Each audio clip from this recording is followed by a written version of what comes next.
Jilani says, I've been told that we should not direct or show our legs while sitting or sleeping towards the Qibla and towards the Quran. They say that it is a form of disrespecting it. Please guide me.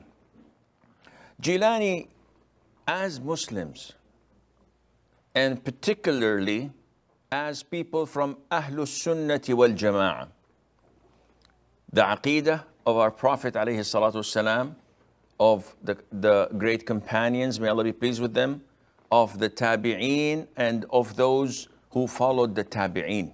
May Allah have mercy upon them all.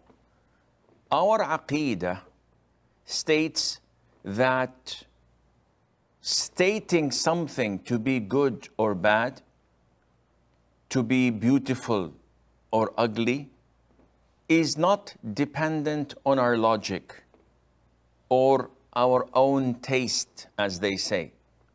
Because this is the methodology and the aqidah of Al-Mu'tazila, which is a deviant sect in Islam, one of the 73 sects that the Prophet has warned us from, sallallahu alaihi wasallam. Muslims believe that stating this is good or bad is dependent on what the Quran says. It's dependent on what the Prophet ﷺ had taught us.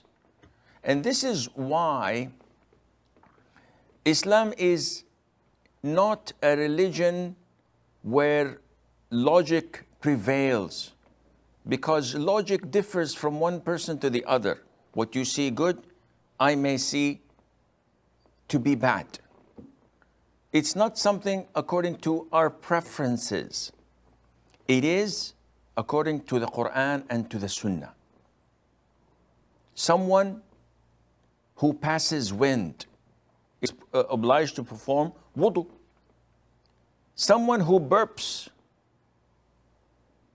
and gets this wind out of his mouth is not supposed to perform wudu, and if he does, then he would be sinful for innovating. Logically, one says, it's the same air that is coming out from different passages. He said, it is not something for you to decide. It is according to the Quran and to the Sunnah. Islam is a religion of cleanliness. So when you want to pray, you have to wash your limbs 3 times, and you repeat this 5 times a day. Washing your body almost 15 times a day is, by all means and standards, is something that is clean and beautiful. But if I don't have water, Islam tells me to strike the soil once, wipe my face and my hands. Where is the cleanliness? Logically, this is not correct. Logically is not related to Islam in such aspects, because it is a religion of submission, not of, I will not do what you tell me to do until I believe, until I am convinced that it is logical. No, a'udhu billah.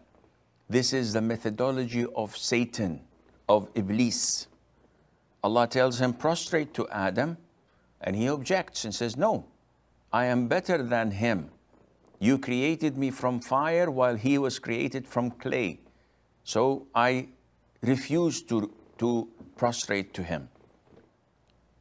So again, Jilani, when we come to an issue as such, which is always prevalent in masjids, when people recite the Quran, they put their backs to the wall and they extend their feet.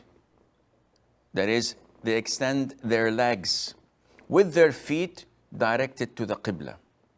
And maybe their feet is directed to a place where the Quran is put there and collected.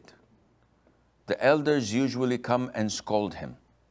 You're not supposed to do this. This is disrespectful. This is haram. If your parents were in front of you, would you have done this? If your elders were there, would you put your feet like this? And they give a lot of examples and explanations. With all due respect, again, we have to go to the Quran and to the Sunnah. Is there anything that states or indicates that it is not permissible? Not at all. Is there anything that insinuates that it is not recommended, it's disliked, it's makruh? Not at all. So what to do? Generally speaking, if you're sleeping, the sunnah is to sleep on your right hand side while facing the Qibla.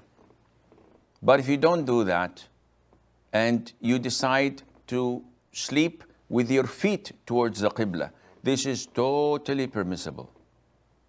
Because in order for me to say that this is disliked, in this case, I have to provide the evidence from the Quran and the Sunnah. Stating that it is simply disrespectful or that you would not have done the same thing with your parents is not an evidence. There are so many things I would not do in front of my parents, which I would probably do elsewhere.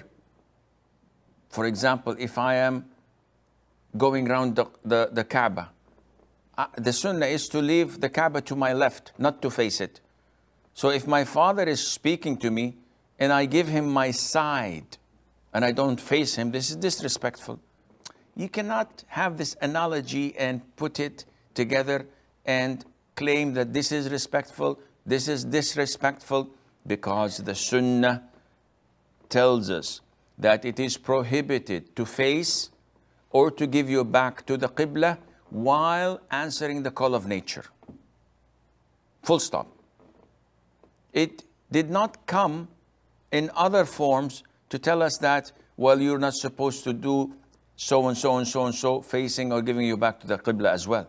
Only in answering the call of nature, whether you're urinating or defecating. It did not come to us and say, well, if you pass wind, you must not be facing the Qibla or giving you back to it.